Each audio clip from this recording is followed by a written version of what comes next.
Yeah, I guess I'm good to go now, I think, but Haters. it had me worried. I'll try it. You know what? Haters, haters. Haters gonna hate. Dynastywise Productions is on the move. You already know. How is Facebook jail? I think I was like not fully in the Facebook jail, so I can still act an ass. Yeah. No, I'm just kidding. I'm gonna tone it back because professionalism. You gotta do it. Classless Clay. We're Isn't that live. your name? Classless Clay.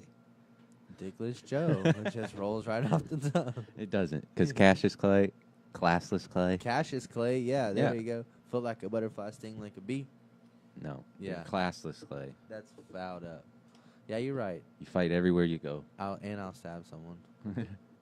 Welcome to All the Smoke with Rear Naked Joe. Already. I didn't realize we were live. I counted it down, Joe. Oh, my bad. I guess I Yeah. wasn't paying attention. We were in a heated debate. Yes. But welcome to All the Smoke. This is courtesy of Dynastywise LLC. Claybo, you want to go ahead and give the people where they can find Dynastywise? Well, you can find us on Twitter at Dynastywise _ LLC. Facebook, Dynastywise Sports. Instagram, Dynastywise Sports. And then we have you at Dynastywise Joe, and I'm at Dynastywise Clay. And I've Houston Preeminent. already given out my Sorry. Twitter so many times in so many wrong ways. It's Dynastywise _ Joe. Follow the correct one this time. No wonder I don't see any of your posts. Yeah. It all makes sense now, Joe.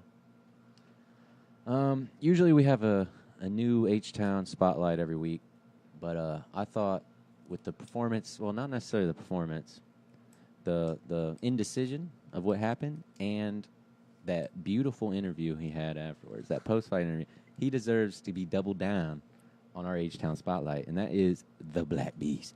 Yeah, for sure. He was out there representing, He even threw it in there. He said, swinging and banging, Yeah. H-Town, USA in his hole. Yeah.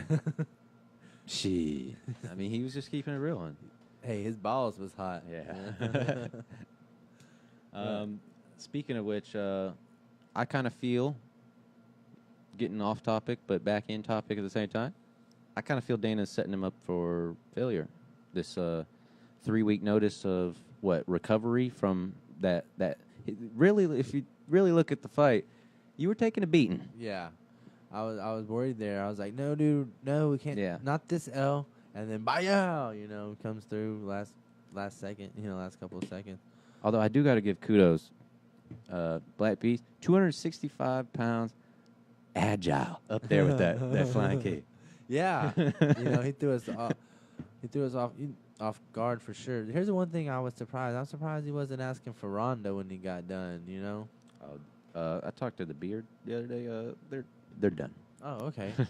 So Beast seems like he's in line to move right on in on that. I know he's been trying for a while now.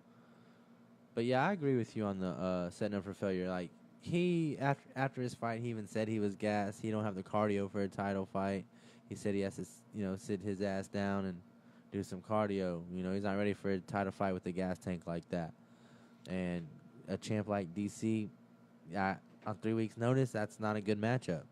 Controversially, DC did say that Miocic was too good on a short week's notice to headline at UFC 230. Now, the Black Beast is fighting DC at UFC 230.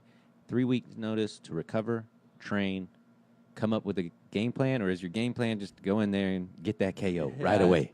I mean, on 3 weeks' notice, I guess that is.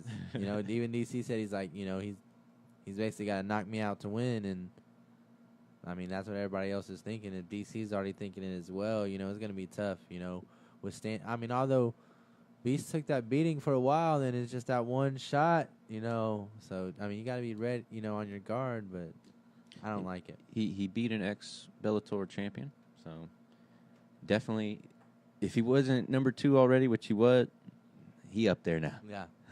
No, I like it for sure. It's just that 3 week notice. Yeah, it's just not putting him in a good position. But I get, the hot interview. Get the money grab now.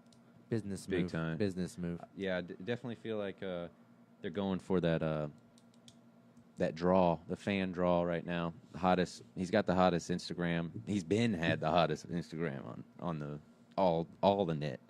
Yeah, I've been trying to get the hottest Instagram, but apparently I don't show enough skin. I don't know. Yeah, you might need to change that for the brand. But let's go ahead and go back into not Dynastywise. This was actually UFC 229. I went 8-4 on this. Called 8 good fights. 4 of them that shouldn't have happened. They should have went my way, but that's neither here or there. First off, let's start. Tony Martin defeated Ryan LaFleur via TKO, round 3. I think that was like everybody took Martin on that. Yeah. Prediction. I think that was unanimous. Moving to Nick Lentz, he defeated Gray Maynard via TKO, round 2. I did go Maynard because all y'all went with Lynn, so I was just trying to be, you know, I'm never doing that again. Yeah. Old ass. He's been past his prime. Yeah. I love Gray Maynard, though. Big veteran in the game. Let's see. What was the next one? Oh, Foxy Yana. She defeated the Elbow Queen via TKO round 2. The decision? Lindsberg? Wait, was I on the wrong one? Yeah. Oh, that was Scott. Yeah. Yeah, that was the decision. I think it was a split. I might be incorrect. Wow. Decision. So, yep, that's how that goes. I was still correct. I picked Foxiana. Ex-champion, I don't Invicta. remember. Her first fight was against Cyborg at a weight class above. Ooh, that's not a good. Yeah, welcome to the UFC. Yeah, those are like that's not cool, man. Hey, take this on. She wasn't ready. The one I accidentally said. Hot Sauce Scott Holtzman defeated Alan Patrick via TKO, round 2. Or round 2. Round 3. Yeah. You know what? That card was actually giving us a lot of action early on, so it had a good vibe that it was going to be good all the way around. We had knockouts, TKOs, just good. Just good MMA. Throughout the whole card, before the chaos ensued afterwards, yeah, it definitely was going well. It was full of KOs, or finishes, rather, more than anything. My first loss on the card, Aspen Ladd. She defeated Tanya Evinger via TKO, round 1. You should listen to me. That was a bad one. But Tanya, I felt the same way. She was a ex-Invicta champ. She got it from Foxiana, and she had the similar stat line where her debut in the UFC was against Cyborg. And she lasted longer than I think Yana did. I'm going to have to go back and look. Sometimes it's just the matchup, bro. And yeah. But both of them fought weight class under. Then they debuted against Cyborg. Interesting. That's not a fight I would want to take as my first UFC fight. The next one I got incorrect.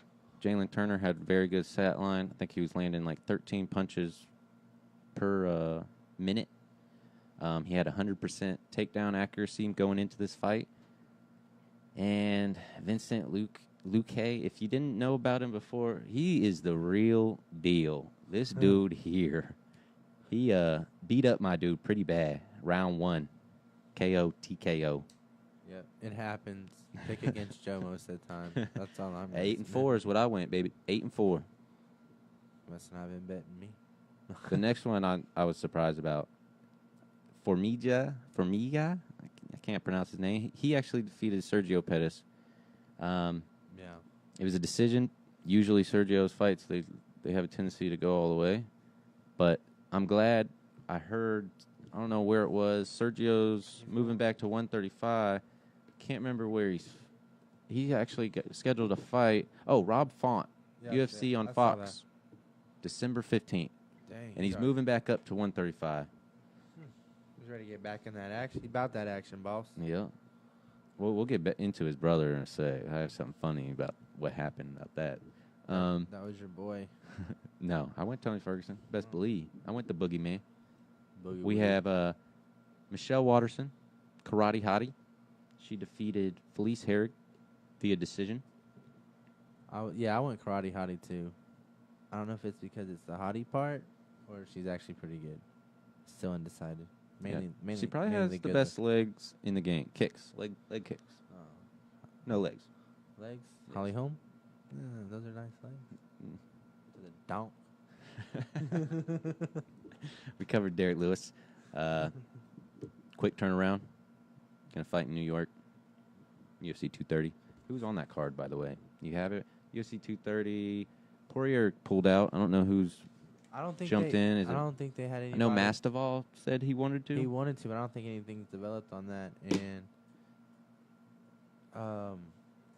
Rockhold and Weidman's fighting on it. yeah. What is that? The second one that they're fighting? I believe. They actually pulled.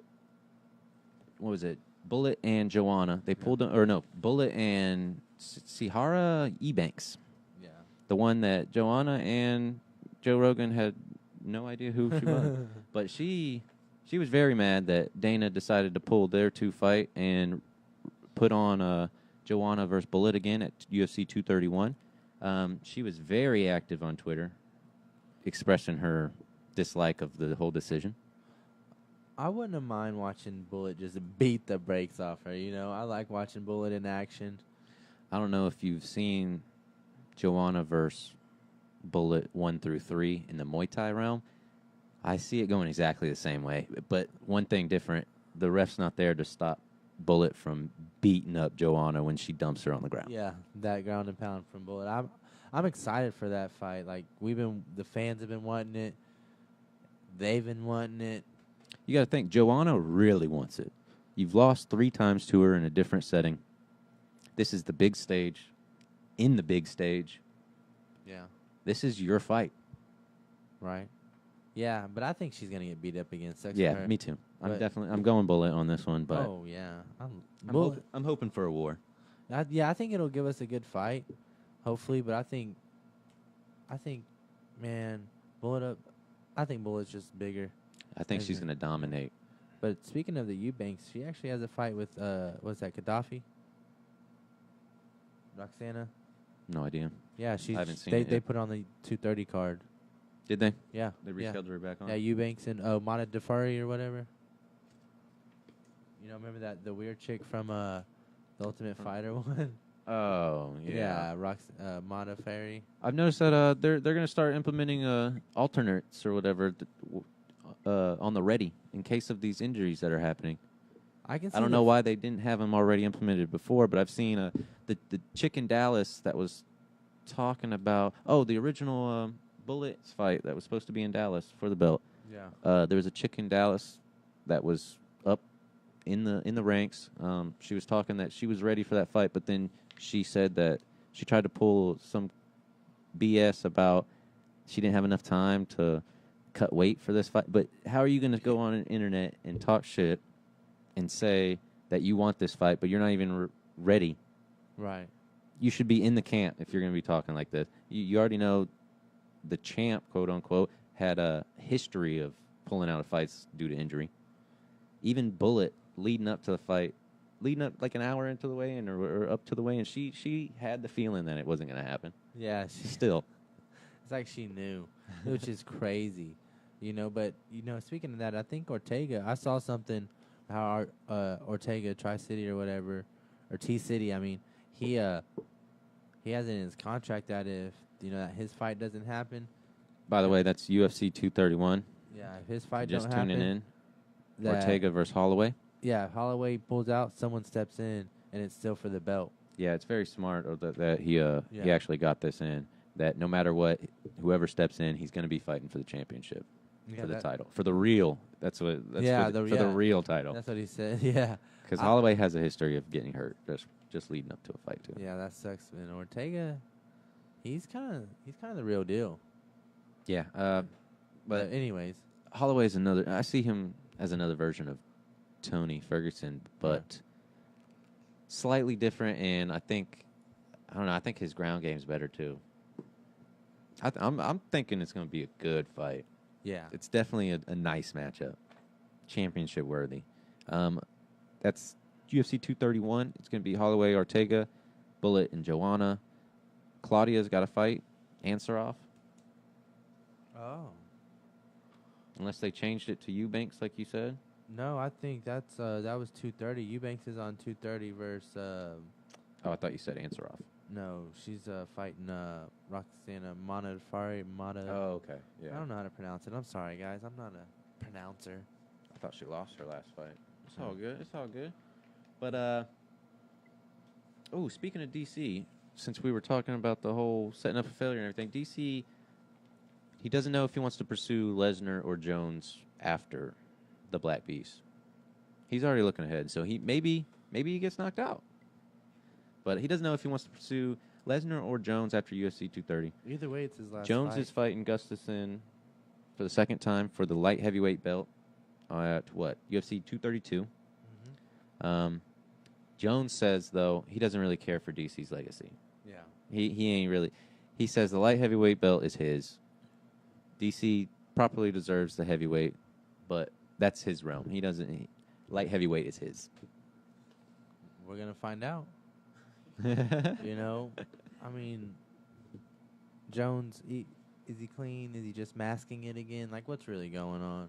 And once you have that stigma, it's hard. You know, everybody wants to call Jones the GOAT, but at the end of the day, if you're cheating, you can't be the GOAT. You know, that's how a lot of people feel. That's how I feel. So, but I actually kind of want to see Jones get knocked out. All right, I know it's just because he hasn't. And everybody just fanboying him. John Jones, you know what I mean? I just want to see him slap. Here's my thing. DC doesn't know if he wants to fight Lesnar or Jones yet. Lesnar hasn't proved anything to me that he deserves a title shot. I say you set him up with a warm-up fight against, I don't know, Miocic. Yeah, Miocic, Black Beast. Because Miocic says he wants that fight. Oh, man. Not Lesnar. He wants the DC fight, so why not? Oh, okay. You earn that fight by beating up the guy that he wants to fight. Yeah, that's... But they wouldn't put... They're not going to market Lesnar in that way where he gets slept. Yeah, but back to the UFC recap. 229, I went 8-4. Have to say it again. Positive. The co-main event... Oh, no, we didn't even make it to the co-main event. At light heavyweight, Dominic Reyes defeated OSP. I remember that one. I was like, oh, I'm going to go for OSP. Once again, it was because all y'all were going for that. You know, that was a dumbass decision. Here's the thing. They've got it marked down as Decision 1, which I call as controversial as hell because Reyes knocked his ass out. It might have been a flash knockout, but he knocked his ass out right at the end, and he walked away like he won as the ref was stepping in. As the ref was stepping in, Reyes was turning away, throwing his hands in the air, and then the bell rang. Yeah. I don't think that bell really should have saved. If he could have gotten up, yeah, well, okay. The bell can't save you. But it did. Yeah, by the rules, and that's you robbed the man of a clean knockout, dude. Like, you took that man's money, which, by the way, if y'all didn't know, he had dominant displays in LFA, down here. Old Dom Reyes. Oh yeah. Sorry, I was like, what the co-main event. It was same weight class as the championship title fight that happened at UFC 229. It was the Boogeyman against Showtime Pettis. They say it was a KO TKO at the end of round 2, when really Showtime broke his hand and I guess he quit. Didn't want to continue. I believe his coach called it. Is it? I believe so. I don't know. Either way, there's been multiple. This is a big fight. This is one of your fights of your life. Yeah. This is where you stay in there and you throw that broken hand. It's happened multiple occasions. But the funniest thing I saw was, who was it? Nick Newell. After the fight, and they called it due to a broken hand. Newell went on Twitter. You have it? I want to see what it is. It's pulled up. I can't see it. Oh. Yeah. I got it pulled up for you, bud. There it is. Well, go ahead and say it. I love Pettis, but I fight every night with only one hand. And if you didn't know this, Nick Newell was unsuccessful. He was unsuccessful in trying to get his UFC contract and everything, but he's a one-handed MMA fighter. So I thought it was hilarious when he tweeted out saying Pettis that he loves him and all, but He fights every fight with one hand. Yeah. That's hilarious, though. Why don't he have to put a glove on the nub? That way he can hit you with it. Bows.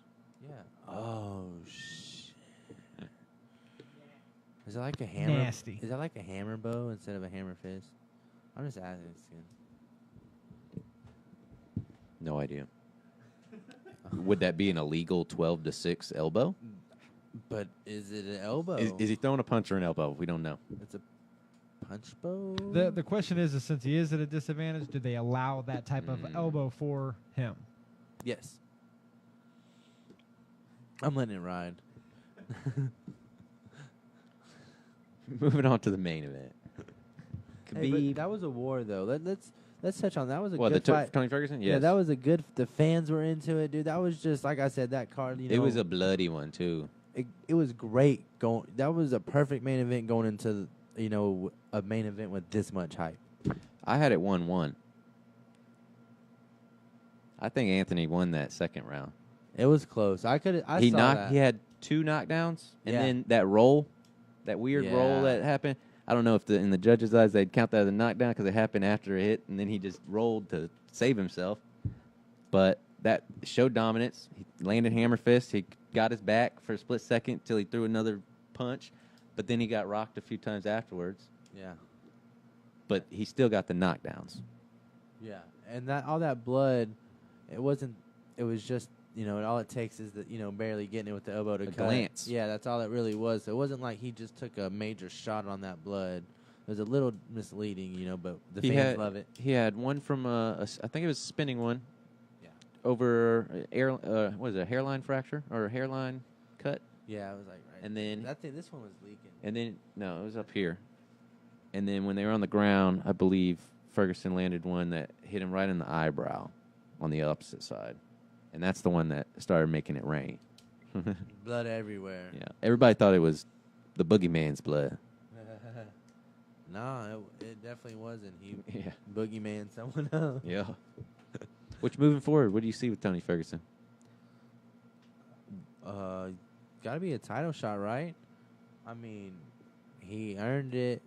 It's got to be a title shot, but does he get Khabib? Or Well, here's the thing. Khabib defeated Conor McGregor. yeah. Was it a submission? Yeah. They called it by Yeah. round 4. Yep.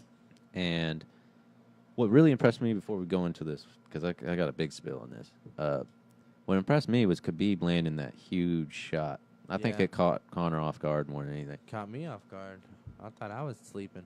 One of the funniest things during that fight, though, had to have been when Dominic Cruz said, I think Conor is trying to wear Khabib down with his ground and pound, let him throw his ground and pound.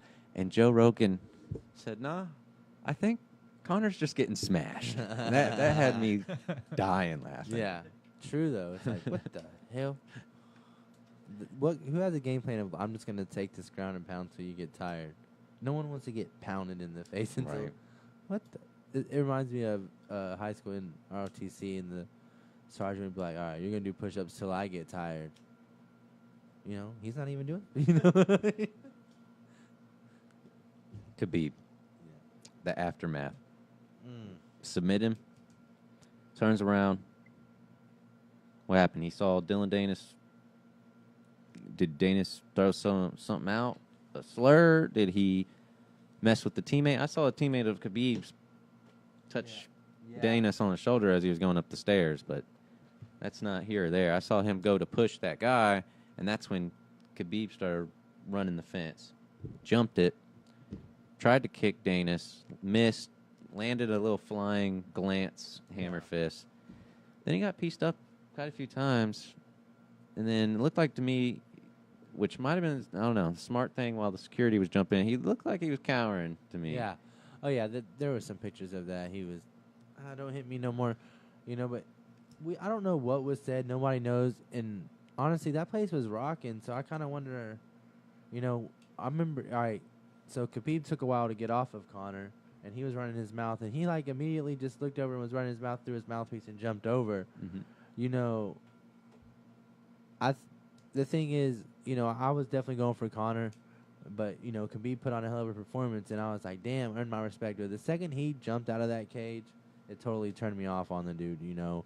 I've been getting in all types of arguments because if Dylan Dennis did say what, you know, the slur, the racial, or about the Muslim rat or whatever, if that's true, which he's claiming it's not true, of course, but we don't know. But if that is true, then, you know, that would have come out, and you would have been more of a, you know, would have been, you know, you're a professional champion is really what it's coming. You didn't show, as far as I'm concerned, championship behavior by, you know, leaving the cage like that. Emotions definitely got the better of him. I think the bear that he wrestled say that. They didn't train for that. Dude, it's a baby bear on a chain. Get out of here. I'm talking the grown one now. It's a baby bear on a chain. I think Joe Rogan got the interview, actually, on the bear. Yeah. I think he said that they didn't train for that. Well, emotion got the best of him. If you see me fighting a bear, you better jump in and help the bear. Exactly. But per Ariel Helwani, he said, per NAC, which is Nevada Athletics Commission, he said, Executive Director Bob Bennett said Conor and Khabib will temporarily be suspended. And I think a temporary suspension is like something, 10 days or something? It can't be more than that. Otherwise, it's longer. It's not a temporary suspension or something. Yeah, well, on October 15th, that's when the suspension goes in, I think. Yeah. And then again on October 24th, a hearing in Vegas will happen, and they will vote if they will indefinitely be suspended pending the results of the investigation that they're currently doing. Khabib is still yet to get paid his purse, according to sources, even though McGregor has been paid. It's likely he was also received sanction for jumping on the cage and reacting physically, which I think he should have, because when Conor jumped on the cage, saw the other dude, that was classless of him. Yeah. Same deal with losing your cool. Yeah. It was, but, you know, you have people saying, oh, Conor threw the first punch. He did throw the first punch at that dude, but at the same time, this is after the fact that the dude that just beat you jumped the cage and now fighting your jiu-jitsu coach. And there's like a whole brawl going on, all kinds of crazy stuff. So, you know, Conor's, you know, going to jump in, he gets pulled back, and then, you know, the dude jumps over on the cage, and, he just kind of bops him, which was funny. But then, and then you had guys jump in the cage and hit Conor. You had 2 or 3 different times Conor had a different guy come at him, and then all kinds of Khabib's team. And like I said, a lot of people are definitely in the wrong, but you should have never jumped out of the cage. Like, that to me is, you know, call it the conspiracy theorist in me, but you remember the rumors of Khabib might retire after this fight. That's exactly what I was about to get into. What's to follow out of this whole ordeal? Here's the thing. Before there was a rumor that he was going to retire, maybe they pre-planned this, but what's to follow now? He already stated that if they hold, if they suspend his buddy, what is it? Tukagov? Yeah, Tukagov. Whatever. Tug it off. He was originally set to fight Lobov, or Artem Lobov. Yep.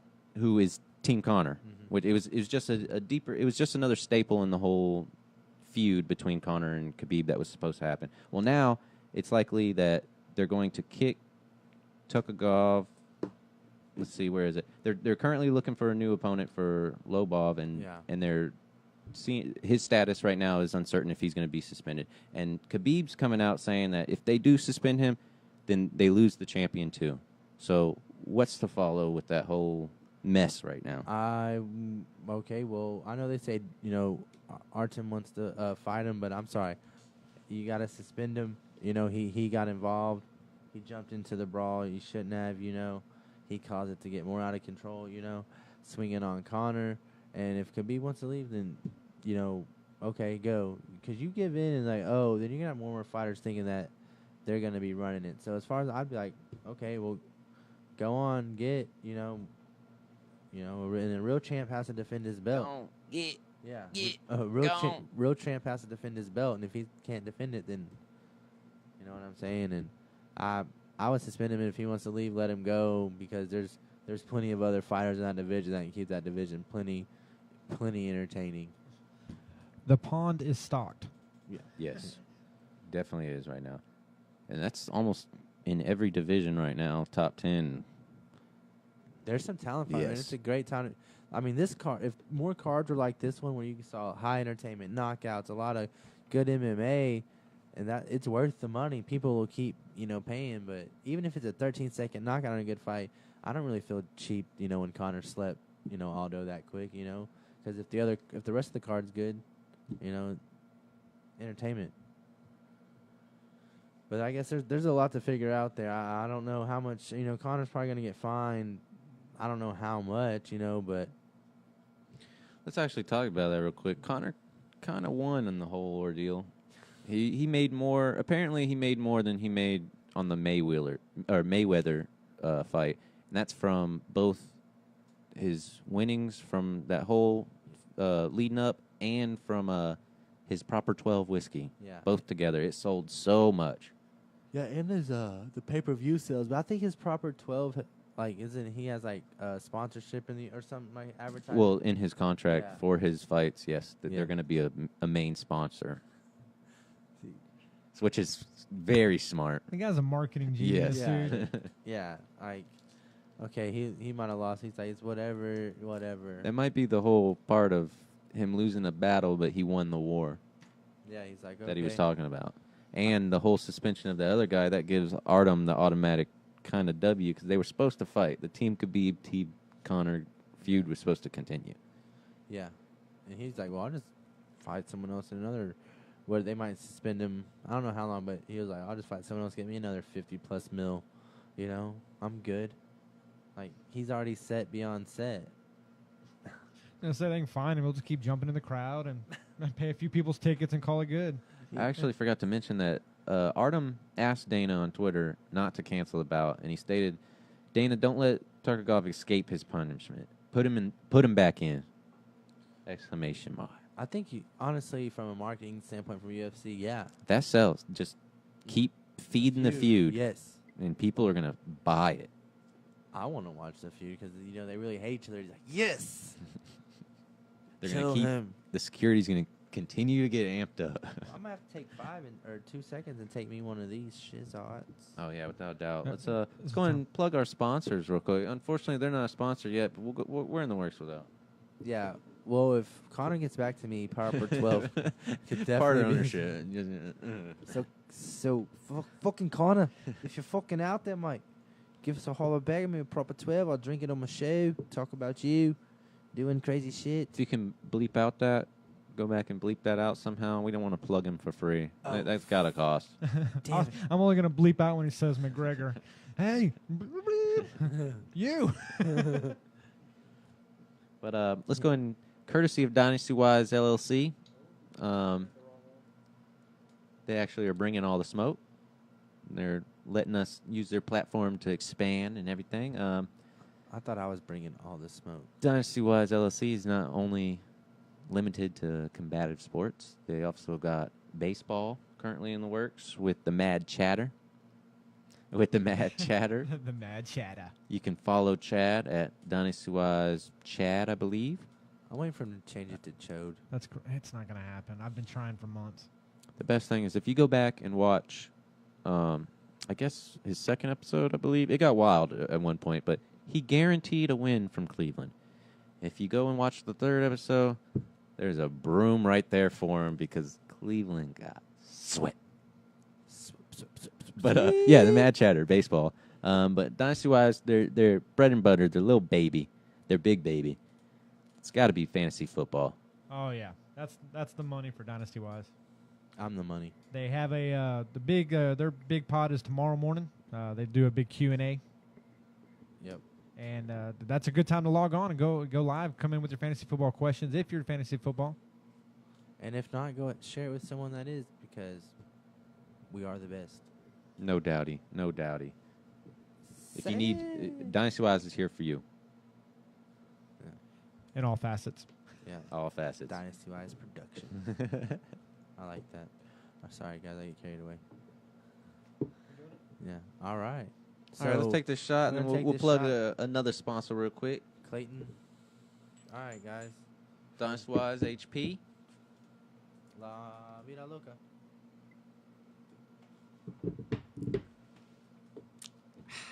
Woo!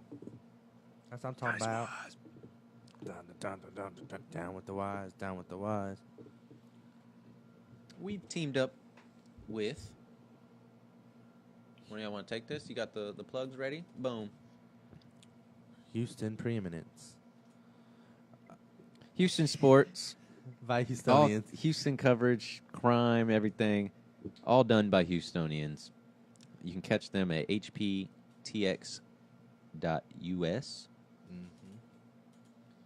And right now, it's free, but there's going to be a paywall. It's going to be $5 a month or $50 a year, or you can sign up for 2 years for $75. If you sign up for the 2 years for $75, keep in mind, it's not just us. You're gonna access to all kinds of sports, Houston sports, DFS, you name it, you want it, it's there. It's a place to be. But if you do that $75, you sign up, you will get a seat at the charity poker tournament this December for a chance to win $10,000.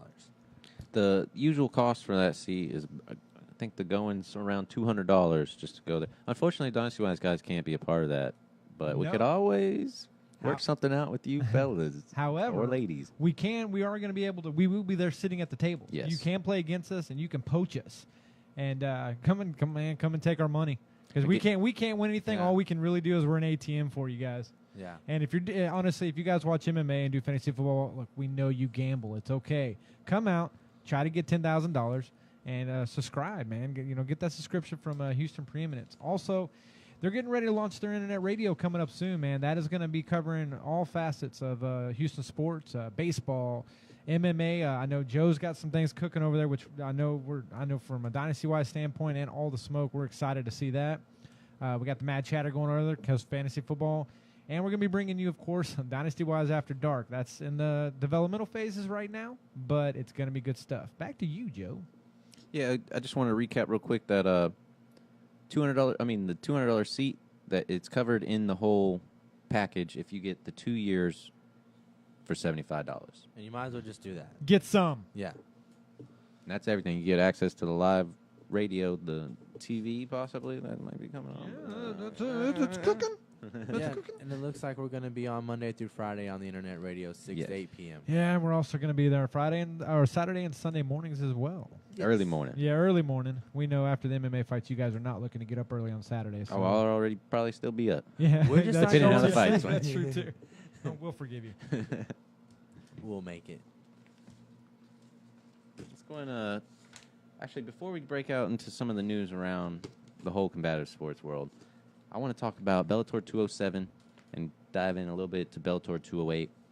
Bellator 207 is actually on right now. I can't remember the platform that it is, but I believe it's free, and you could just go watch it.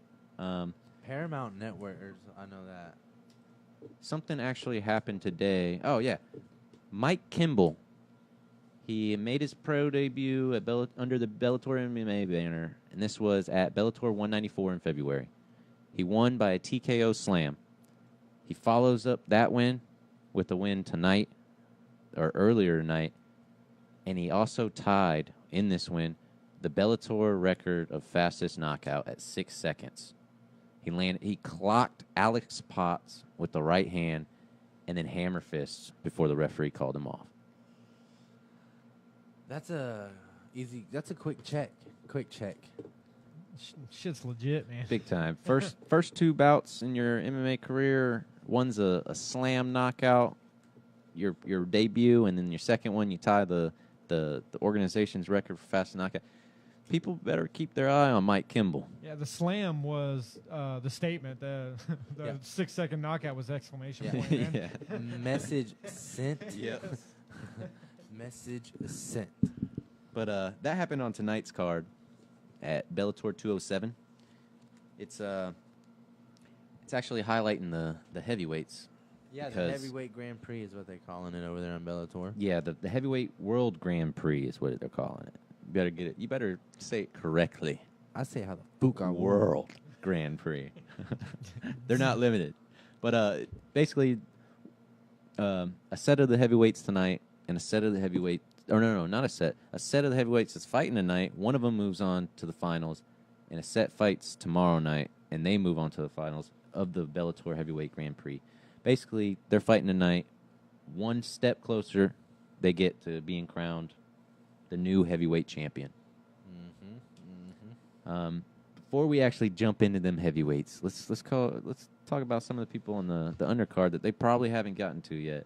Let's start off with, let's see, what's his name? Lorenz the Monsoon Larkin. He's 19-7-0, won no contest. He takes on short notice replacement Eon, what is it? Bombardier. I can't I'm going to pronounce take it. a pass. Pascu. He's 18-8-0. Ooh. Both of these guys got the experience. Mm-hmm. Does the short notice replacement become a factor? I think short notice going in there banging with no regards for the law, and I think he pulls out the victory. Ooh. Okay, I'm going to go with the Monsoon. I don't know why. Because it's his name. I'm writing them down. Oh, yeah. I forgot we got to do that now. I'm going short. 8-4, baby. 8-4 at UFC 229. Still positive. Undefeated. And I'm pretty sure I went positive on the... Actually, I think I went 2-2 at the Bellator 206. If this wasn't public, I would tell what you're really positive for. It's my attitude. Bellator 207 features what is it? A backyard legend's son. Yeah. The backyard legend is Kimbo Slice. His son, Baby Slice, Kevin Ferguson Jr. He's currently 3-1. I believe he has 1 or 2 submission wins.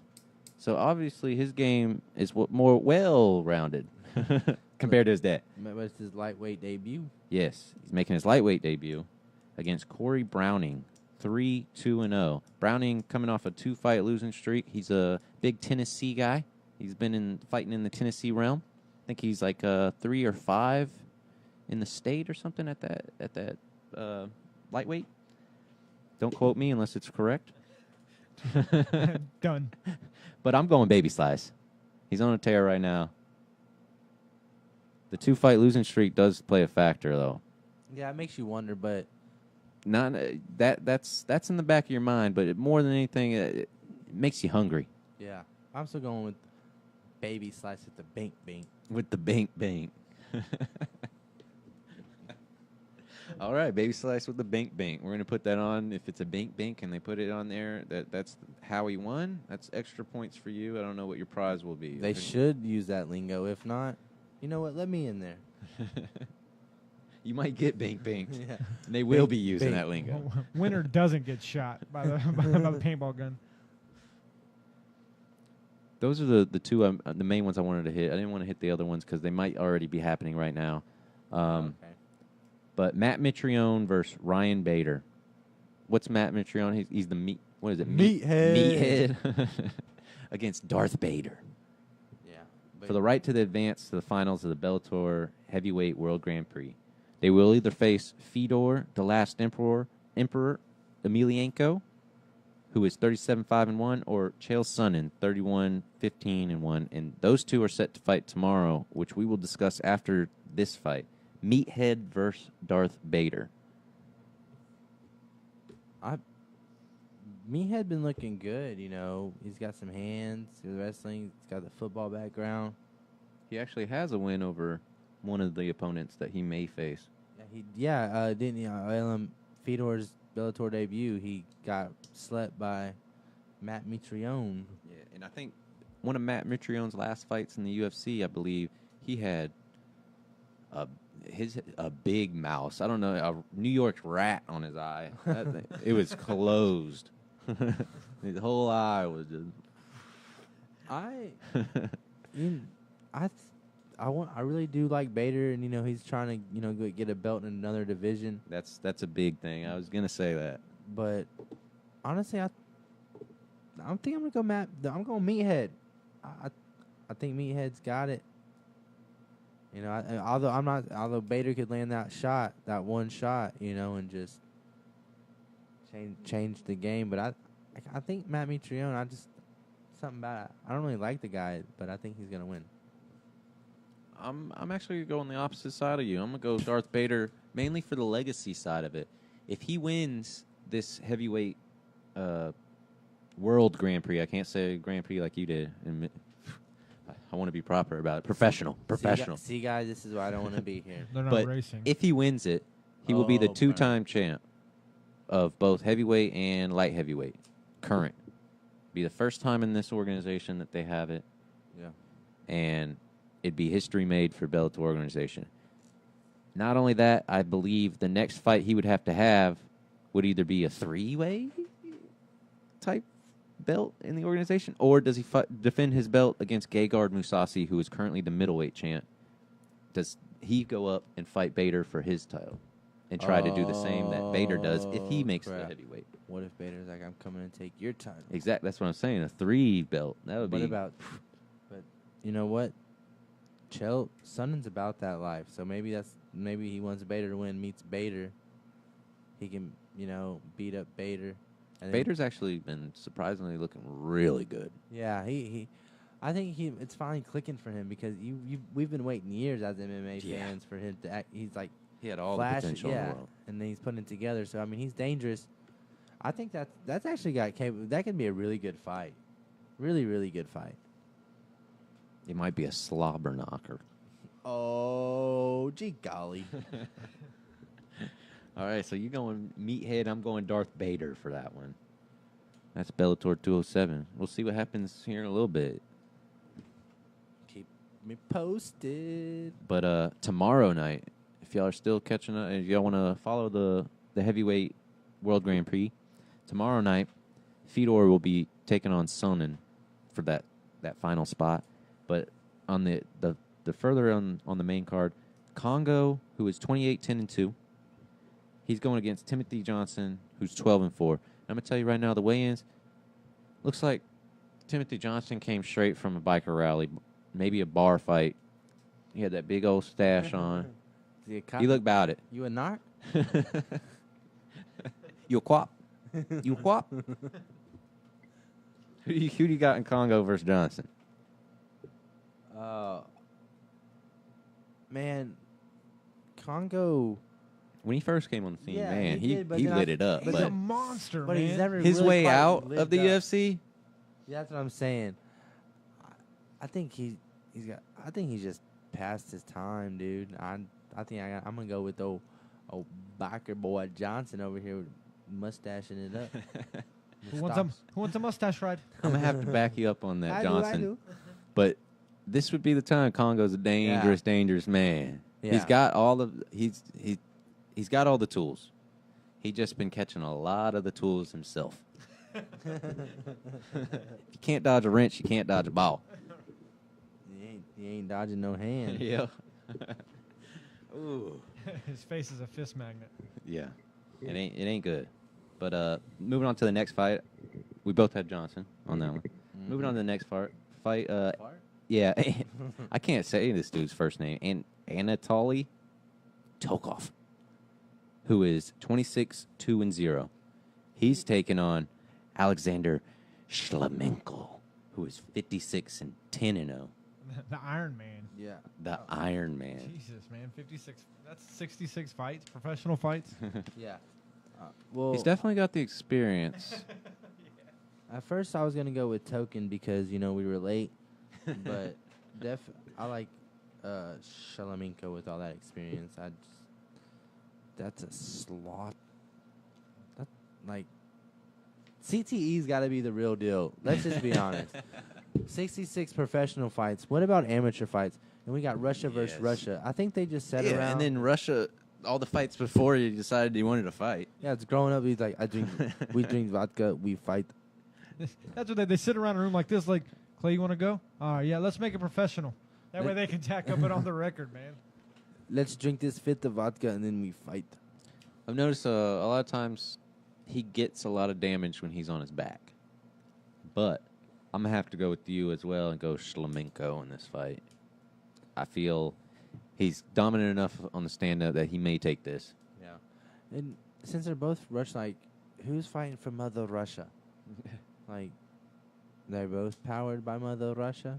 Who's meeting with Putin after the win? Most likely the winner, of course. Well, yeah, but then you leave your other Russian. You suck. They take him out back. We'll see if we can continue to see one of them. That's we'll a follow in situation to depth on their monitor. story. Yeah. Yeah. We'll monitor that situation from afar. We haven't heard from this guy in a few months. Oh, he's been training for his Yeah. next fight. My ass. He's Deep training. in the mountains with bears. He's training. He He's might have been training. eaten. He's training. Yeah. Moving on to the next fight, which this guy has been He's been a legend in the whole sport. He tore it up in WEC big time. He was a champ for forever. You couldn't submit him. You couldn't finish him. It's Benson Henderson, who's 25-8-0. He's going against Saad Awad, who's 23-9-0. I like the way you pronounce that, but I'm gonna have to go with Henderson. You know, I've always been a fan. He's pretty good. Yeah, I'm gonna say Awad looked in better shape than what he usually shows up to, but I don't know. Something about the quietest man in the room. Henderson was that. Yeah. I think he gonna take this one. Yeah. Maybe his submission win. I don't know. I'm gonna call it You calling it a submission win? submission win. Henderson. Oh, that's specific. Oh, Snikey's head kick. Hey, it's possible. Flying Superman punch is very likely. That's Benson Henderson was actually he's probably the #1 highlight reel for Showtime. If you want to check out Showtime's highlight reels, it's when Showtime jumps off the cage and lands that kick from off the cage. That was Henderson that ate that thing. The whip around? Yeah. Oh, he's on the tail end of that? Yes, he's on the tail end. He's losing on that highlight. I just changed my prediction. I was going to say 2 people have to make the highlights. It's only one of his 8 losses. A majority of his 25 wins are championship bouts. Oh, yeah, because he was champ in WEC for a while. For a long time. Could not be beat. But moving on to the main thing. For a final shot and one step closer to being crowned the new heavyweight champion in this Bellator Heavyweight World Grand Prix tournament, Fedor, the last emperor, Emelianenko. Been in the game for a long time. Been whooping an ass for a long time. Probably longer than that he's been in the game. Yeah, he came out. He was born whooping ass. Yeah. No doubt. That no look doubt. on his face, like, Jesus. Smile. He's 37-5-0, and he's taking on Chael Sonnen, who's a master at shit talk. I'm gonna tell you that right now. He loves to talk shit and then whoop ass, but he is 30-15-1. He's bigger than I've ever seen him. I'm gonna tell you that right now. Yeah. He's probably I think they clocked him at 230 or 227. Like, I don't have any evidence, but he might be juicing. His hands look bigger. I'm gonna say that right now. They're gonna land. I don't trust his ass. Record-wise, they're about even. You know, someone's got a couple extra fights. They got some experience for sure. This is a tough one because Fedor is dominant, but Chael, he's put up great performances in championship and big name fights. He's put up some performances. He might have lost, but they'll go the distance. And this is a tough one, but I want to lean Fedor, but I wouldn't be surprised if Chael won. You know what I'm saying? Yeah, I like that. I mean, Fedor, most of his losses have come here at the tail end, right? Mm-hmm. In the last few, or Yes. last, yeah, okay. Yeah, he I was think Verdum, Mitrione. Shit, what was the other one? Yeah, because he was unbeatable for all those years, and then Yeah, I mean, unbeatable is almost that's Yeah, spot these on. all came within the last 5 years, something like that. I sleep him. Yo, I bet. I'm definitely going with Fedor. I'm gonna say that because I'm going for the storybook ending. That's the man you want to beat to be named Bellator Heavyweight World Grand Prix. And if it's Fedor, that's an even bigger. That's like a movie. Getting that second belt, going against the man, the last emperor, the legend. Oh, Frank Mir. Yeah, he beat him. Yeah, he beat Frank Mir. He beat the. I'll keep looking. All right, but I'm going Fedor in this one tomorrow. You can catch it. Yeah, I Can't remember the platform that they're he's on. 42 years old and still just. Oh, that's right. Still whooping ass. Dan Henderson caught him, didn't he? Ooh, Antonio. oh, yeah, yeah. Bigfoot. Bigfoot was the other one I was thinking of. Yep. Oh yeah, they were all right there. Look at that list of wins, though. Yeah. Oh They yeah. were And all look at the wins. names of the wins too, especially at the bottom. Keep going up. I'm sorry. All those Pride Keith legends. Haring, yeah. Mark Hunt. Oh yeah, he followed you. I remember the Arlovsky fight. He caught him jumping. He was going for a flying knee, and he caught him. Yeah. Damn, he took 3 losses in a row. Back in it, though. That was the end of his Strikeforce career. Yeah, Verdum, Silva, and Henderson all pretty much ended him. Anywho, yeah, he's old. They're both old. Like I said, I think Fedor for sure, but like I said, Chael coming through wouldn't be surprised. If it went decision. Wait, so you're backtracking. I thought you said you're going Chael. No, I said Fedor. Okay. You want me to go Chael? No. You want me to go Chael? Touch it. Is that back-to-back fights I see in the same night? 2004. Yeah, especially if it's Pride. Yeah, they Pride, had Pride was. Yeah, the they turn, made you Iron Man it, right? Which, speaking of which, they're actually doing a similar thing for the Professional Fighters League, the PFL. If you don't know anything about that, that's actually happening tomorrow. The lightweight division, they're all going for a chance at the $1 million grand prize at the end. They're going to be fighting 2 fights in a night. They're going to be fighting their regular fight, then they're going to be fighting their quarterfinals fight, and then the final bout will be held at a later date. I think it is December 31st. That'll be the final. Basically, the PFL, it's a season-based thing. I think it's, don't quote me, I think it's April all the way up to about August, and then October is like playoffs. This is basically the playoffs for this $1 million. These guys have been determined as earning their spot. They're going to be fighting 2 fights in a night, trying to get that final shot. Dang. And if you don't check it out, them lightweight division, Dang. boom. Right. Nathan Schultz, he's going to be taking on Johnny Casey. Hollywood. If the winner of that will be taking on either Chris Wade or Robert Watley. There's a lot of Russians that fight. It's starting to be a trend. Yeah, that's an astute observation. And Brazilians. Like, what's really going on? Hey, actually, that's USA's in this. Yeah. USA in the hole. Yeah.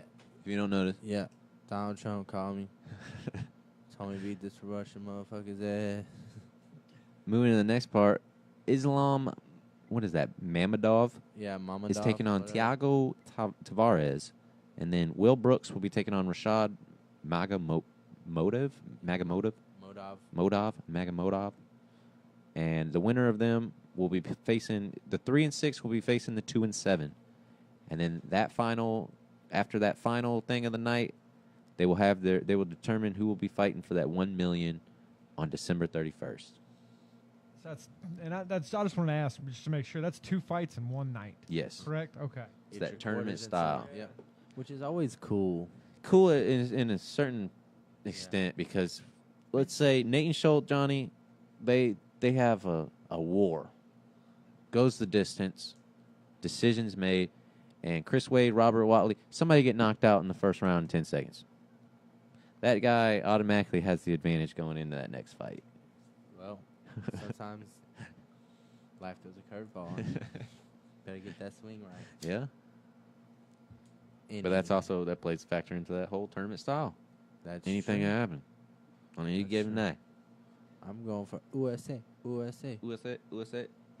Moving on to the light heavyweight division, which will also be on Saturday, October 13th. We have the 1 versus 8. Vinny, you want to take this one? Yeah. I mean, this card. This one's harder than the other one. Sure. Or is it? No, it's not. Vinny Magalhaes. MAGA. Yeah, make America great again. No, I'm kidding. I don't need Magalhaes. I'm pretty sure I'm pronouncing it wrong since it's Portuguese. Yeah. Yeah, definitely. Against Raheem. Oh, Cleveland. Raheem. I don't know if you're pronouncing that one right. Oh, I mean the land. Oh, that was nice. And if they win, they'll be taking on Bozagit, Ativ, and Emiliano Sordi. Damn. I'm set up for failure. Yeah, I was going to say, Joe cutting your nose slack. Raheem Cleveland's got Battle of the Worlds over there. I I think he's gonna get slept. You think Rakeem's getting slept? Okay. Yeah. Good night. And then the winner out of those four, they'll be in the semis. And then you have Dan Spoon versus Sean O'Connell. And the winner of that will take on Maxim Grishin or Smelinaho Rama.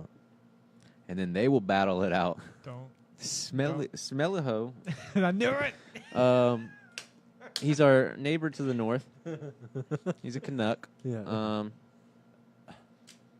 He's taking it. Smelliho's getting it. I'm going for... Smelling hose. Since he's a smelly hoe, I'm going for the Russian. Mother Russia don't like smelly hoe. Actually, that Russian looks mean, dude. But I'm going smelling hoe. I think like Rama. Smelling hoe Rama. That's a...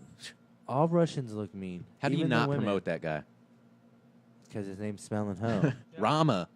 Give him an entourage, man. Why are they pipping out their hoe? Their smelly hoe. No, he's doing the smelling. Oh, he's smelling hoes. I got it. Hey, be careful. They're doing both the quarterfinals and the semifinals in that one night. Then the winner will be. The final match will be determined to see who goes and fights December 31st. Yeah, they get to rest a little bit for that one, and then bam. Mind you, though, this is going on for everybody. This is just lightweight and light heavyweight that's happening tomorrow. I think the next weekend or the weekend after will be a few of the other divisions. Nice. I like watching heavyweights because they're just trying to knock each other out. Yeah, in the future, I think next pod is actually when we'll start discussing it. We're going to be talking about Bare Knuckle Brawl. I can't remember the actual organization's name. But we're going to be talking about them as well as one, I can't remember what it's called, one something. One championship. Is it one championship? I know what you're talking about. One, yeah. I know Rich One. Franklin, who's One. That's badass. He fought. Was a badass. He fought Anthony Pettis, if you listen. He fought David Loiseau, broke his right hand. I almost cussed. He broke his hand in the first round. Fought a 5-round war, throwing that broken hand over and over and over. And they weren't missing. They were connected. Yeah. It's called the World Bare Knuckle Fighting Federation. And it's got some former fighters, UFC fighters. You got There's a few besides Johnny them though, Bigwig. before you get into the big draw, there's actually some H-Town people that we will be talking about in the future when they start having fights coming up closer that are actually in this organization. That is the big draw, H-Town. But It yeah, will be. But you got Chris the Crippler Lieben.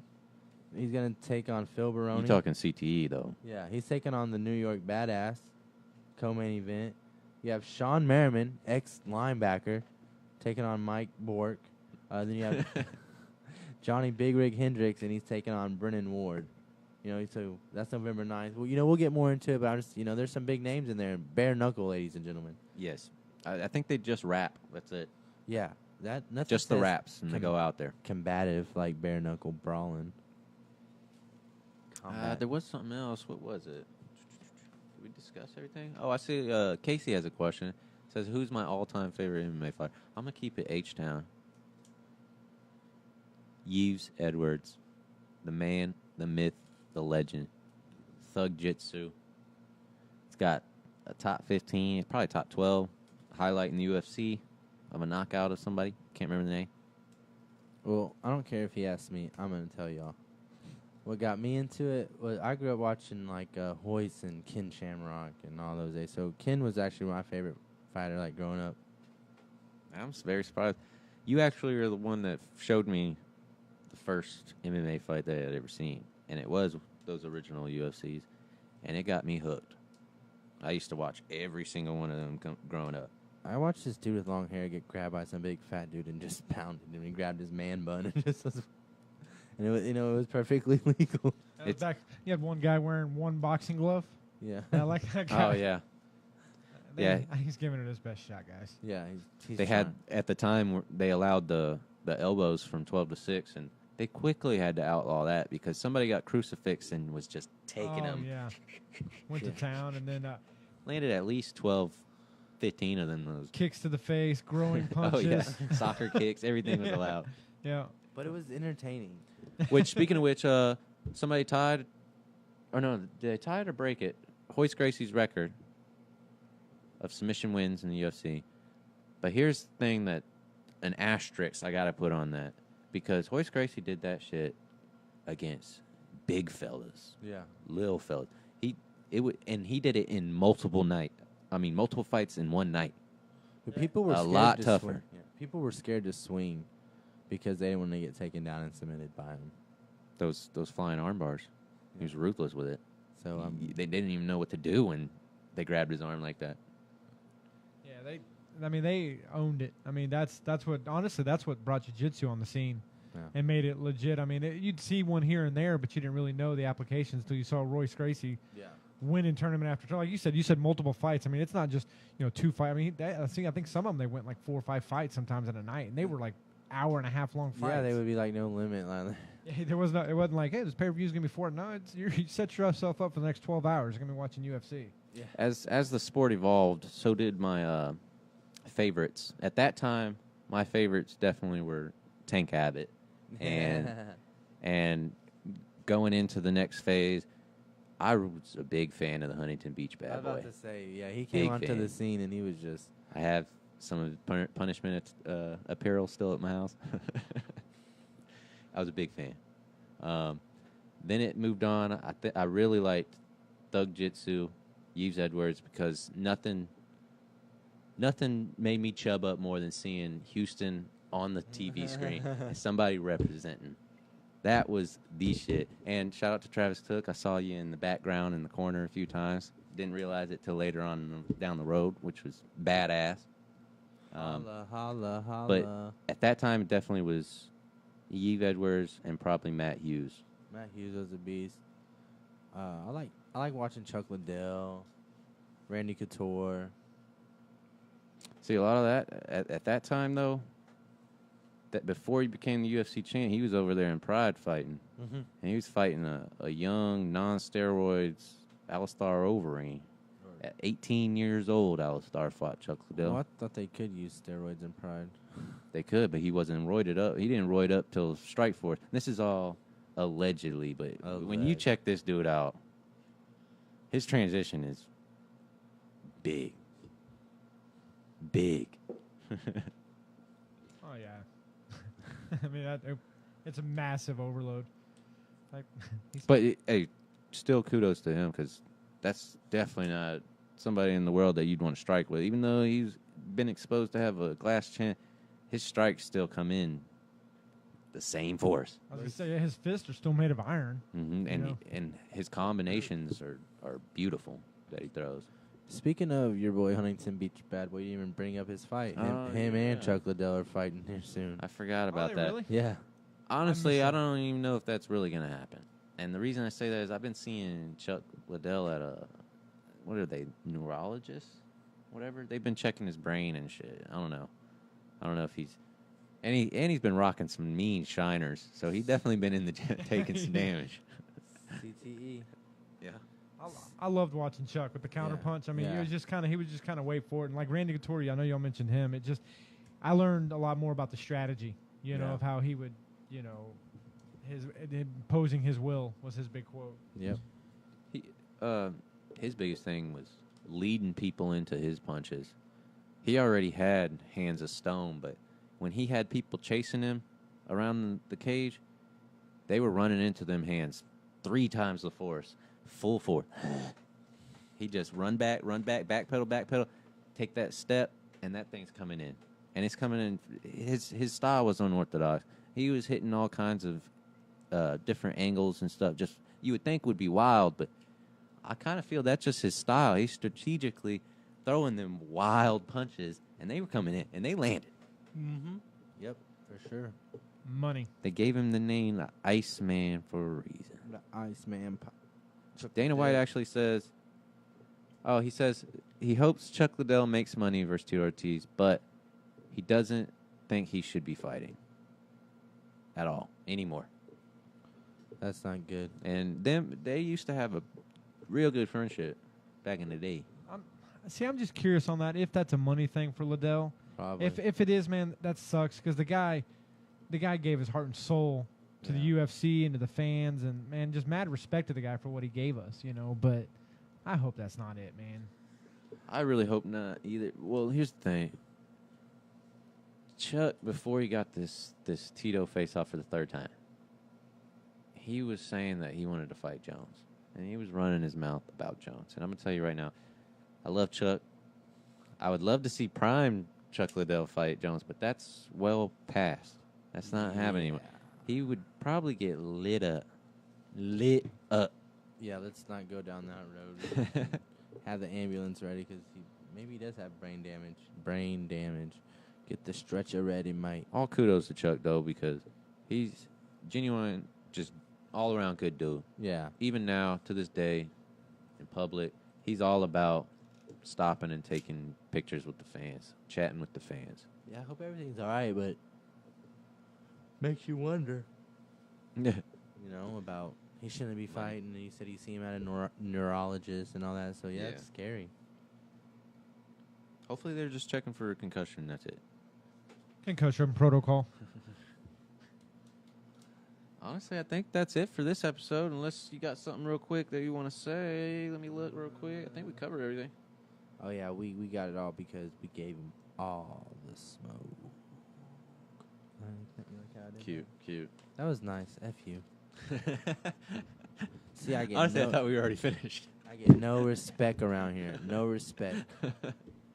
I thought we already cut it off. Oh, I'm going to cut you off. This is Oktoberfest. All the smoke.